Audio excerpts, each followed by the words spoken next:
Dicía Bertolt Brecht: hai homes que loitan un día e son bons, hai outros que loitan un ano e son mellores, hai aqueles que loitan moitos anos e son moi bons, pero hai os que loitan toda a vida, eses son os imprescindibles. Pois ben, podemos dicir que no que respecta á normalización lingüística, o convidado que temos hoxe connosco é un deses imprescindibles. Manuel Núñez Cingala traballa na Universidade de Santiago. É un dos afáns que desde hai anos é como conseguir que moitos habitantes de Galicia eliminen esas ideas negativas sobre a lingua galega que ás veces teñen e como gañar para o galego novos falantes. No noso instituto, por exemplo, atopámonos con moitos rapaces que falan en castelán, cando seus pais, ou polo menos os avós, empregan normalmente o galego. Que está a acontecer? Como facer que eses rapaces e rapazas les volvan ter cariño á lingua que naceu na nosa terra hai 1200 anos?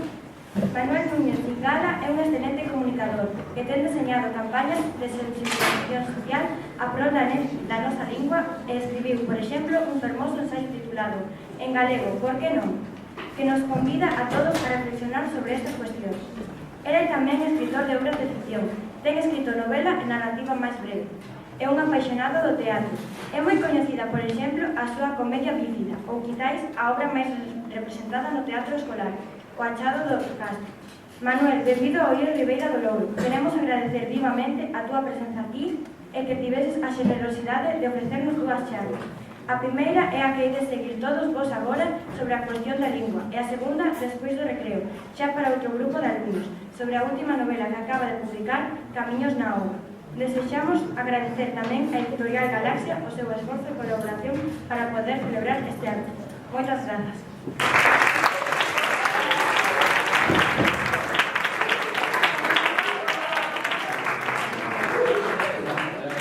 Buenos días a todos, saudades, me ven, sí. Deixádeme que empece dándoos as grazas a vos por a vosa presenza. Sei que probablemente non vos quede máis remedio que estar aquí. De todas maneiras, agradezo a atención que seguramente me ides prestar ao longo destes 45 ou 50 minutos que vos estar xuntos. Quero lle dar as grazas tamén ao director do centro, polo feito de que veio mirar e que pode estar hoxe para falar aquí con todos vos. E tamén quero darle as grazas a Ángela por a presentación que acabamos de facer. Bueno, vamos falar sobre un tema que a muchos de vos nos interesará e probablemente a moitos outros non vos interese nada. É un dos dereitos que temos. As cousas nos interesen ou non nos interesen. E gustaríame empezar con unha pregunta. Gusta vos viaxar? Gostei? Casi todos os grupos. Ben, imaginade que vos ofrecen unha viaxe a París e unha viaxe a Nova York. Vos que faríades? Non se ve nada, vamos a organizar isto un poquinho, ¿vale? A ver, levantade a man os que iríades a París. Ben, vale, agora, baixade a man, levantade a man os que iríades a Nova York. Vale, baixade a man. Levantade agora a man os que pensasten nalgún outro tipo de resposta. Moi ben. Despois imos falar sobre isto, ¿vale? Imos volver sobre esta pregunta e explico un pouco por qué, ¿no? Mira, tedes a sorte, porque é unha sorte, ¿no? De que vivides nun sitio, un territorio, no que existen dúas linguas oficiais. De maneira que con moi poquinho esforzo podedes ser competentes en dous linguas. Isto é unha sorte, iso é unha vantaxe. Iso é algo importante, que pasa que muitas veces non lle damos valor. É tamén o máis común. En casi todo o mundo se falan varias linguas nun mesmo territorio. Pensade que se falan no mundo alrededor de 5.000, 6.000 linguas e hai escasamente 200 países. Casi todos os países teñen distintas linguas. De maneira que o mundo é basicamente multilingüe. Hai moitos sitios onde se falan moitos idiomas. E moitos povos perciben iso como unha cousa positiva, outros non. E aquí tamén percibimos as cousas pois un pouco como nos obrigaron a percibirlas, porque as cousas cambiaron moito e en moi poucos anos. Eu, xa vou tendo unha idade, eu recordo perfectamente cando eu ia ao cole ver os profes pegarles aos rapaces que falaban galego. Hoxe en día sería inconcebible, pero eso eu vino, non mo contaron, vivino. Afortunadamente as cousas cambiaron e agora a situación é diferente, as cousas non son así. Hoxe en día temos o dereito, calquera galego, a escoller a lingua na que quere, galego ou castelano. É un dereito que custou traballo. E é un dereito que temos, pero que moitas veces non exercemos demasiado.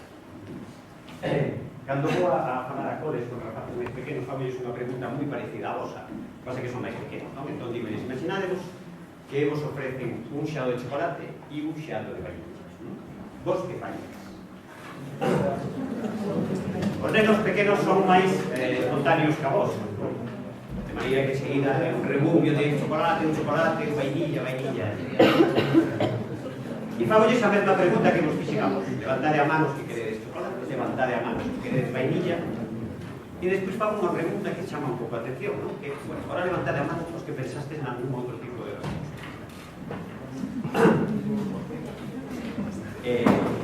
Cando falo con adultos, con rapaces da vosa idade, o que lles ofrezo son estas dúas tentativas, París e Nova York, e fagolles o mesmo tipo de pregunta. Por que? Porque unha cousa moi curiosa con este tipo de preguntas é que eu sei sempre cal vai ser a resposta mayoritaria. E vos diré, como vas a saber se non escollemos unha cousa e outra? Non, o que eu sei é que a inmensa maioría de vos o que ides facer é escoller. E escoller non é a resposta máis inteligente, porque se vos ofrecen unha viaxe a París e unha viaxe a Nova York e vos gusta viaxar, a resposta inteligente sería decir, eu iría aos dous sitios, porque nin non vos preguntan que escolleríades, nin vos ofrecen unha viaxe a París ou unha viaxe a Nova York, sino que vos ofrecen as dúas cousas. É curioso porque moitas veces cando temos dúas posibilidades autoimpoñémonos a obriga de escoller, cando non é necesario escoller, ni siquiera é o máis inteligente escoller. Hai veces que o máis inteligente é quedarse por todas. Eu decíamos que en Galicia hai dúas linguas, galego e castelano, e non é galego ou castelano, sino galego e castelano. Pasa o mesmo que moitas veces sentímonos obrigados a escoller, cando non é o máis inteligente, porque non é inteligente quedarse por 50%, cando podes optar por 100%. Vou vos contar unha historia que a mí me gusta moito, porque é un conto que axuda a pensar, non? E é unha historia na que eu penso moitas veces cando vexo que teño que escoller, sobre todo para asegurarme se realmente teño que escoller ou non teño que escoller. É unha historia que se di que se emprega en procesos de selección de persoal, non sei por qué, pero é unha historia moi ben composta. E a historia é a seguinte: unha multinacional, unha empresa moi potente, buscaba un director de marketing. Era un posto de traballo moi ben pagado, por lo tanto, presentouse moita xente quería ese posto de traballo. E da empresa, o que fixeron foi, se chamar un proceso selectivo. Someteron os aspirantes, que eran un montón deles, a distintas probas, como se fose unha oposición, e foron eliminando eso. Ao final, xa despois de varios exames, quedabanles 4 persoas, 4 candidatos, pero o posto era un nada máis. Entón, para decidir a cal deses 4 candidatos lle daban o posto de traballo, o que fixeron foi citados nunha sala de reunións, sentaron os 4 nunha mesa e dixeronles: imos vos contar unha historia. Vos ides escoitala e despois de 10 minutos de reflexión ides nos contar que faríades vos. Vos que faríades? Que faríades? E en función da vosa resposta imos decidir quen vai a ser o novo director de marketing desta empresa. A historia que lles contaron os candidatos era moi simple, non? Dixeronlle, bueno, imaginadevos que saídes do vosso traballo e volvedes a casa.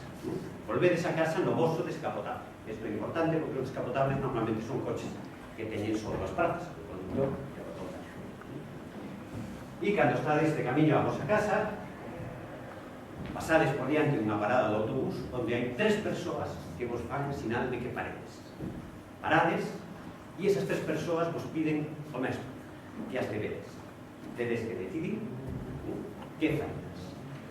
A primeira das persoas que vos piden que levedes é unha señora maior que se encontra enferma, que está mal, que hai que levar urgentemente ao hospital.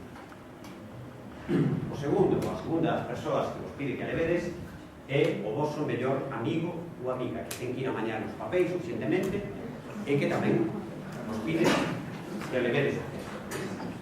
E a terceira das persoas que vos pide que levedes é un rechazo. É un rapaz, unha rapaza, según que irades, que só velo xa vos sentides perdidamente enamorados e ademais dades vos conta de que vos tamén lle gusta. Ben, esta foi a historia que vos contade. Entón dixeron llevar, ahora deixamos 10 minutos e despois iresnos decir que o que faz.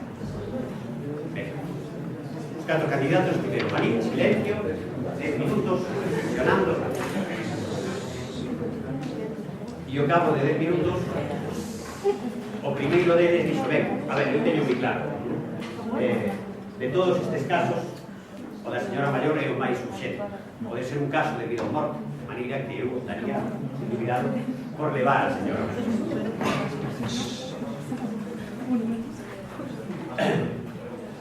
Claro, cando dixo eso, tanto él como o resto, deronse conta de que, en función do que escollías, deixabas ver partes da tua personalidade. Este probablemente fose un director de marketing bastante boa persoa, bastante bondadoso, preocupado por os demais. Ao mellor non era moi fiel a empresa, ao mellor non era moi emprendedor, moi arriscado no negocios. O segundo dos candidatos dixo, a ver, moi mal mellor amigo sería se deixo colgado o meu mellor amigo. Desas 3 persoas é o único que coñece. María que é o único que lle debo favor, que lle debo... eu optaría, pero vamos, sin dubidado, por levar o mellor. Ben, esta persoa pues, probablemente fose un director de marketing moi fiel á empresa, as directrices da empresa. O mellor non era excesivamente bondadoso ou boa persoa, o mellor non era moi arriscado nos negocios. O terceiro dos candidatos dixo que ele lo tiña moi claro. As oportunidades ás veces aparecen só unha vez na vida e se deixan pasar, pues, o mellor non as volvemos a topar. Entón, ele dixo que optaría, sen dubidado, polo amor da súa vida. Probablemente fose un director de marketing pues, agresivo, emprendedor, etc. Pero mellor pues, non moi bondadoso ou non moi fiel. Seguramente que vos escollestes e algúns o mellor coñecedes a historia, non? O importante desta historia é saber que o posto de traballo de director de marketing debe ser o cuarto candidato. O cuarto candidato foi o máis inteligente e foi o que deu a mellor resposta. Deuse conta de que o inteligente era non escoller, cando podías quedar con todo. E entón dixo algo moi simple, pero que non é moi evidente. Dixo, home, o que faría sería deixar as chaves do coche ao meu mellor amigo, que levase a señora maior ao hospital, que fuse a mañar os papéis, e eu quedaría, por favor, con a miña vida.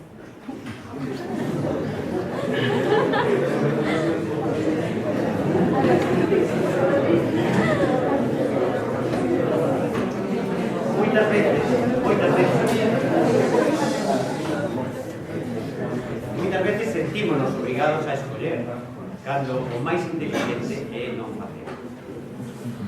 E eu penso que os galegos, con a cuestión da lingua, estamos equivocándonos tamén, porque moitos o que están facendo é escoller unha nada máis. E non é inteligente escoller unha, que lo podes tratar con todo. De todas maneiras, vostedes o dereito a facer o que vos dea a gana. É un dereito que hai e que non había. Eu non o tiña, por exemplo. Eu non podía falar galego en clase, eu non podía responder un examen galego, eu non podía facer un traballo galego. Tinha que ser obrigatoriamente en castellano. Vos tedes o dereito a facer o que queirades. E iso é o que tedes que facer. O que a vos vos dé a gana, que a vos vos pareza mellor. E o que vos consideredes que é máis inteligente. Eso é cousa nosa.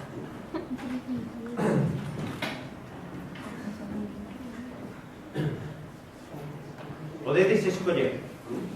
Ahora, temos que saber que as escollas que pagamos teñen consecuencias e que eso que eu vos digo de facer o que vos dé a gana pois é unha liberdade que tedes, pero que ás veces a liberdade non é tan liberdade como pensamos que é, porque hai moitas cousas que nos condicionan máis do que moitas veces pensamos. Vamos a falar, a reflexionar un pouquinho sobre estas dúas cousas, nada máis, e xa rematamos. Vamos a falar, de acordo? Vamos a pensar sobre as consecuencias.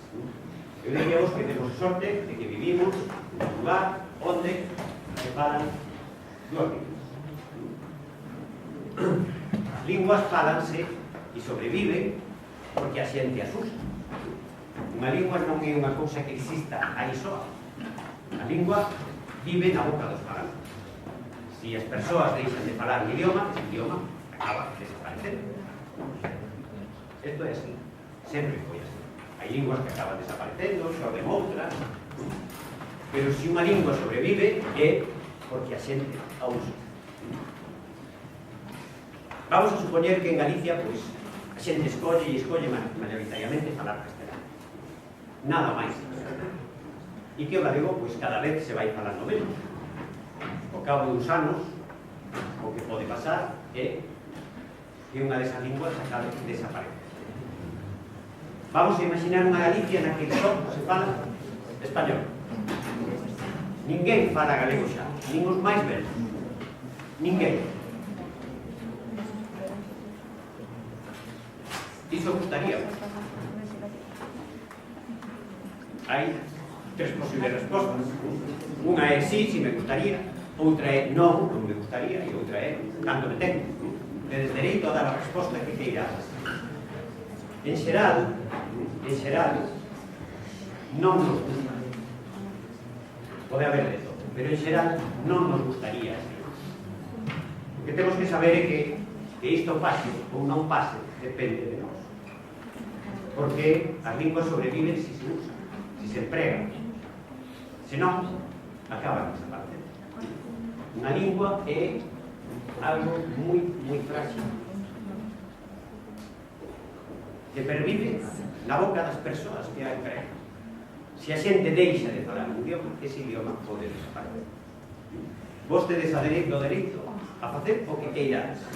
Ahora tamén tedes que saber que dependendo do que queirades facer pode pasar unha cousa ou outra. Temos a sorte de que estamos moi a tempo. O galego é unha lingua bastante máis potente do que normalmente pensamos, porque temos unha imaxe do galego como unha lingua cativa, pequena, minoritaria, que se usa pouco, e non é tan así como creemos.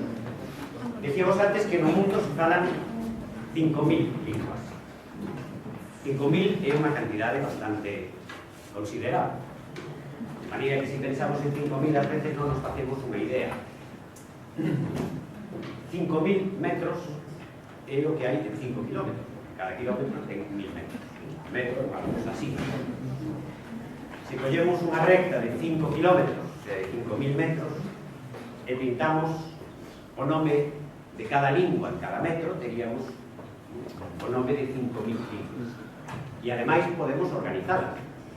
Se as queremos organizar, por exemplo, polo número de persoas que as falan, no primeiro metro pintaríamos chinés, que é a lingua máis falada por máis persoas. No segundo metro pintaríamos hindi, no terceiro metro inglés, no cuarto español, e así ata 5.000. O galego estaría por aí, en algún sitio. Como sabemos que é unha lingua minoritaria, se eu lle pregunto a xente por onde anda aquí o galego, por o número de persoas que falan, a maior parte da xente di unha cantidade moi alta, no 3.000, no 3.500, no 2.500, pero por o número de falantes o galego estaría no posto 136 de esas 5.000. Sei que o galego é unha lingua que falan moitas persoas, non tantísimas como outros idiomas, pero sí a falan moitas persoas. Tamén é importante saber que as linguas non son mellores ou peores polo feito de que falen máis ou menos persoas. As linguas son linguas e ademais son todas moi parecidas. Iso é unha cousa que, por exemplo, desconcerta moito aos lingüistas. Non se sabe moi ben como os seres humanos empezaron a falar. A comunicación é algo que presenta moitas incógnitas. Hai moitos animais que se comunican, pero de maneira moi simple, pero algo tan complexo como é a linguaxe falada é algo que non se comprende moi ben como chegou a ese sentido. E unha das cousas que os lingüistas e os antropólogos buscaban eran linguas máis atrasadas. Vamos a ver como se chegou unha lingua, unha cousa moi complexa. Como podemos saber como se creou eso? Bueno, pues vamos a ver se atopamos algún idioma que estea menos evolucionado ou que sexa menos avanzado. Entonces buscouse sobre todo pues, tribus africanas, tribus do Amazonas. E unha das cousas sorprendentes que se descubriu é que todas as linguas eran moi parecidas. Eran distintas, porque hai moitísima variedade, pero non había unha lingua máis avanzada que outra. É verdade que hai linguas que teñen un vocabulario científico técnico, por exemplo, moi amplo, que é o caso do inglés. Pero hai outras linguas que teñen un vocabulario moitísimo máis avanzado para outras cousas, que non son iguais. De maneira que todas as linguas que se falan hoxe en día no mundo son moi parecidas en canto ás posibilidades de expresión e a súa complexidade. O feito de que as falen máis persoas ou menos persoas é unha maneira de organizado, pero pode haber outras. De feito, dentro desas 5.000 linguas, por exemplo, só hai 148 nas que teñan disponible Google, o buscador que todos coñecemos. E o galego está dentro de esas 148. Só hai 98 idiomas no mundo no que estea disponible o sistema operativo Windows, por exemplo, desas 5.000. E o galego está dentro delas. Só hai 96 idiomas nos que un poida entregar Facebook. E o galego é un deles. En canto a Twitter, creo que son 54. E o galego é unha deles. Hai moitos indicadores posibles. O número de persoas que as falan é un indicador posible. Estes son outros. Hai un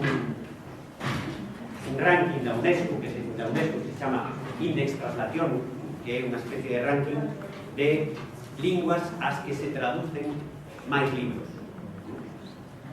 Ben, pois o galego está desas 5.000 linguas no posto 47 de idiomas, de linguas ás que se traducen máis libros. Quero decir que temos unha lingua bastante máis potente do que normalmente queremos ou máis forte do que normalmente nos deixan ver. Temos un concepto bastante negativo do galego. En xeral, os galegos temos un concepto bastante negativo de nós mesmos. É algo moi curioso, porque casi todas as comunidades tenden a estar orgullosas do seu.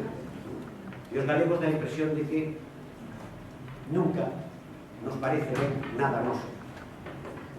Somos especialistas en sí, pero. Galicia é moi bonita, sí, pero chove moito. Ben, vamos a soltar unha historia máis. Decíamos que o que nos escollamos, o que nos decidamos, vai a ter consecuencias. Tamén vos decía que ás veces esa liberdade que temos para escoller non é tan ampla como pensamos que temos. E hai unha historia que a mí me gusta moito porque deixa ver un pouco eses condicionamentos que hai. en principio non somos libres para decidir o que queiramos, para pensar o que queiramos, pero non nos somos tanto como somos pensar, porque hai cousas que nos obrigan, entre comillas, a pensar de unha forma ou de outra. Unha delas é o que se suele chamar pensamento ambiente. Ninguén pensa de maneira absolutamente independente, senón que pensas en función de como pensan os demais, de como pensa a sociedade. E iso ten moita forza, ten moita máis forza da que normalmente pensamos que ten. E eu conto sobre unha historia que eu penso que o deixa bastante claro. Unha historia de un pai e un fillo que van en coche de Santiago a Vigo. Antón chamase o pai e o fillo chamase Enrique, de un neno de 7 anos. O pai vai conducindo e van de Santiago a Vigo. Enrique e o neno vai no coche co seu pai. Cando chegan a Vigo, ocorre un accidente terrible. Antón e o pai morren no ar. Non é verdade, é un conto. Pero o neno, Enrique, segue con vida. E unha ambulancia levou a ir ao Meixueiro.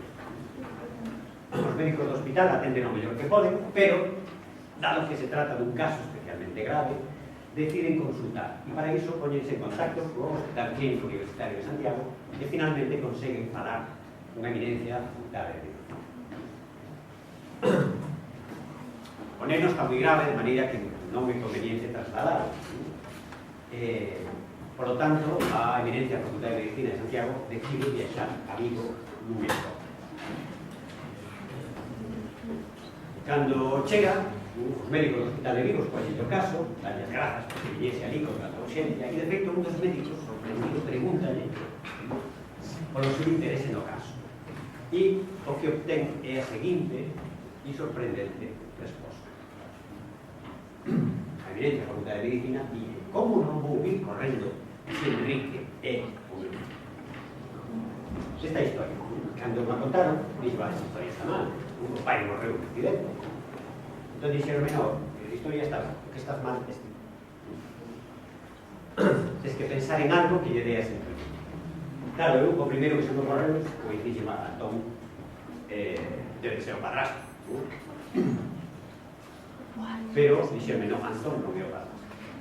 Dixe, bueno, o mellor Antón se cura por isto de pai. Dixeme, no, tampouco é. Aquí tedes a historia completa. E delle bastantes voltas, pero non fui capaz de entender a historia, non fui capaz de comprender que a historia estaba ben e que eu estaba mal. E a persoa que me contaba dixome, hai algo no pensamento ambiente que te está facendo pensar mal. E pensas que tens liberdade para decidir, para pensar, pero hai algo que distorsiona o que ti pensas. E é algo difícil de detectar. Por eso ten tanta forma. É un prexuizo. Os prexuizos son moi potentes porque non nos vemos. E, por lo tanto, teñen moita forza para condicionar o que pensamos. E aquí pasa igual. Esta é unha historia moi simple e moi clara. É unha historia que axuda a facernos pensar. Pero, para dar a solución, hai que ser capaces de rexeitar ese pensamiento tamén. E é un presuizo machista que afecta tamén ás mulleres a que nos pais non entender esta historia. Porque simplemente tendemos a pensar que unha eminencia da Facultade de Medicina é un hombre, pero pode ser perfectamente un hombre. E a eminencia da Facultade de Medicina era unha muller. E por eso decía que Enrique era un hombre.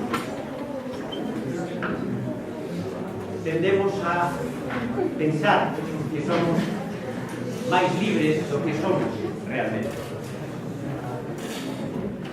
De maneira que, vale, temos dereito a decidir e temos que decidir por liberdade, pero tamén temos que saber que ao mellor non somos tan libres como pensamos e que hai moitas cousas que nos influyen.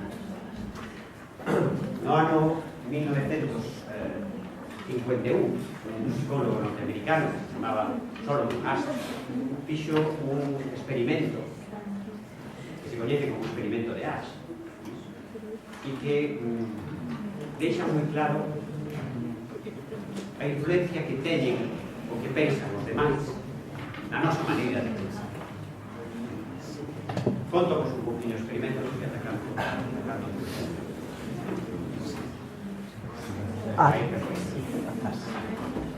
Pois, o experimento era moi simple. Collíase un grupo de persoas e decíaselles que ian a ser sometidos a un test sobre a percepción da longitude de líneas. Entón mostrábase unha cartolina como esta e decíaselles cal destas tres liñas de aquí é da mesma longitude que esta.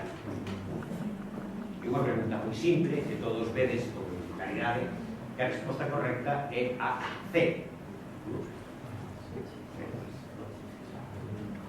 O interesante deste experimento é que casi todo era falso.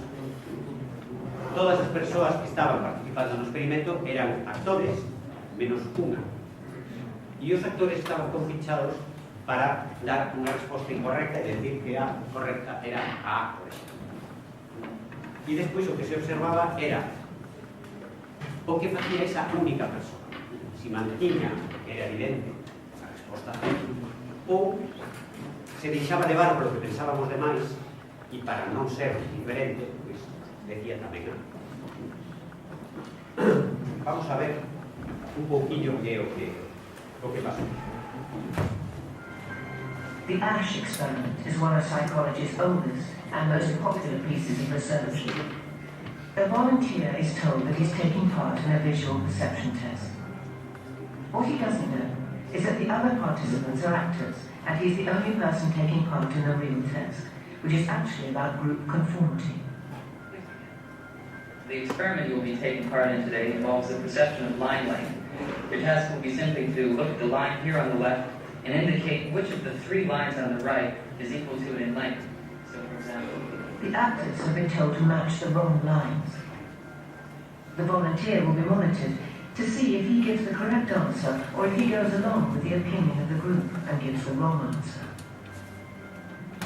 In the first test, the correct answer is 2. 1. 1.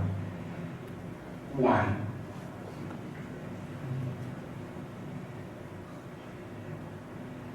2. 1. Once again, the correct answer is 2. 3. 3.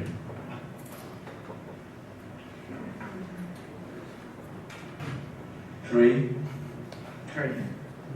The Asch experiment has been repeated many times and the results have been supported again and again. We will conform to the group. Again, we're very social creatures. We're very much aware of what people around us think. We want to be liked. We don't want to be seen as rock the boat, so we will go along with the group. Even if we don't believe what people are saying, we can still go along. 1. 1. Group dynamics is one of the most powerful forces in human psychology. Isto funciona moito con adultos e funciona moito máis aínda con xente da vosa idade. A todos nos gusta traballo ser diferentes e ás veces, pois, que pensamos, pois non o mantemos porque resulta que somos os únicos ou temos a sensación de que somos. O argumento de coma vostede merda 1000 millóns de moscas non poden estar equivocadas funciona bastante máis do que pensamos. Vamos a ver este experimento outra vez, pero feito de maneira un poquinho distinta. Este é un experimento, insisto, do ano 1951 e hai pouco tempo unha cadea de televisión con moitos recursos fixo algo parecido. Está en inglés. Vamos a pasar. Está en inglés de maneira que non está subtitulado, pero contovos un pouco como é e é fácil de seguir. O que fixeron foi crear unha consulta de un populista, unha consulta falsa. Sentaron na sala de espera a, non sei, 10 persoas aproximadamente, que eran todos actores e que estaban compinchados para poñerse de pé e volverse a sentar cada vez que sonara un pitido. E citaron a unha rapaza para unha consulta gratuita, para unha revisión popular gratuita, ás 12. Esa rapaza chega a consulta, senta, e de repente ve que cando sona un pito, pues, o resto das persoas que están ali póñense de pé e volven a sentar. Non sabe por qué. E dentro de un ratillo volve a sonar outra vez un pito e a xente ponse de pé e volve a sentar. Vamos a ver que é o que pasa.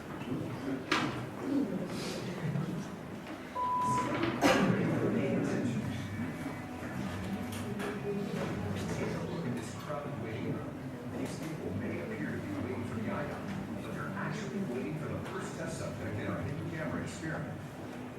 And here she is, right on time for her 12 o'clock appointment. Hi, how are you doing? This woman thinks she's here for a free eye exam.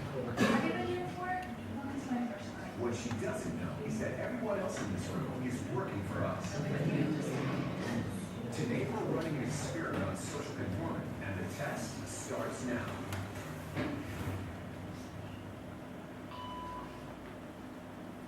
Did you hear that? These people sure did.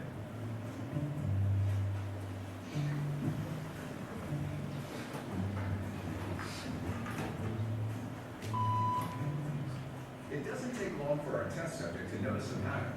Beep means stand up. But why? And if you were in her shoes, what would you do the next time the tone sounds? While you might think you make your decisions all on your own, when it comes to peer pressure, all too often, your brain is just falling. Okay. O terceiro pitido, vamos a ver que é o que vai a rapaz. Estáse falando de presión de grupo, que é algo que existe sempre. Sempre que hai un grupo, tendemos a moldarnos. E ás veces incluso sin saber por qué, ou en contra de a racionalidade. Vamos a ver.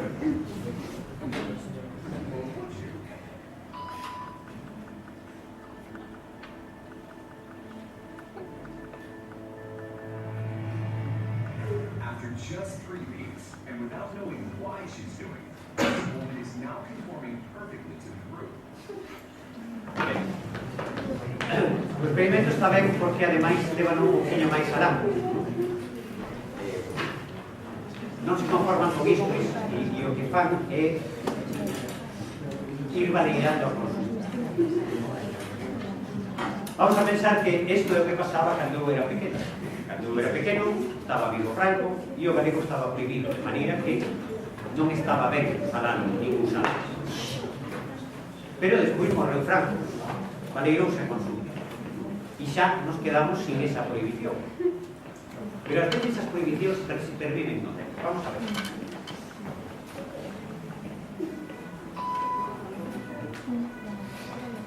What happens if we take the group away?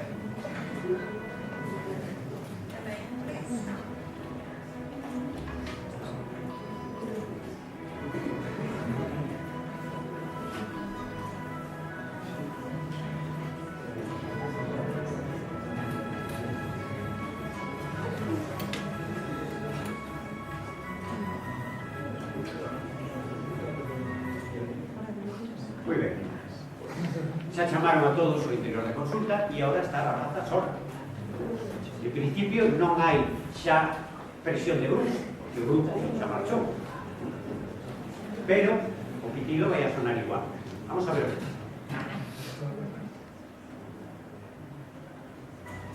Okay, now she's alone. The crowd is gone, and nobody is watching her, except our hidden cameras. What do you think she'll do?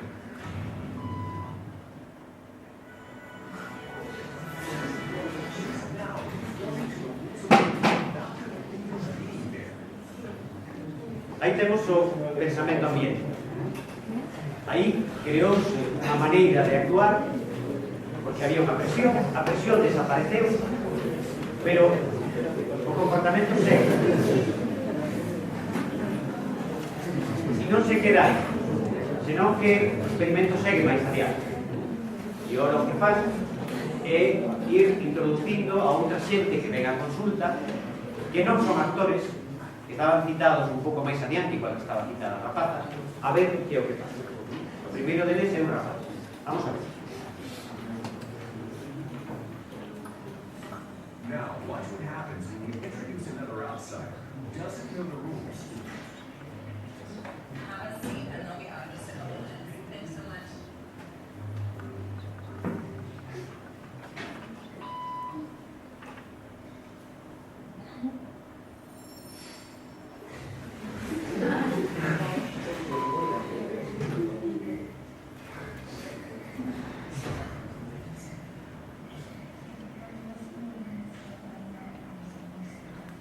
Think she'll teach the new guy what to do.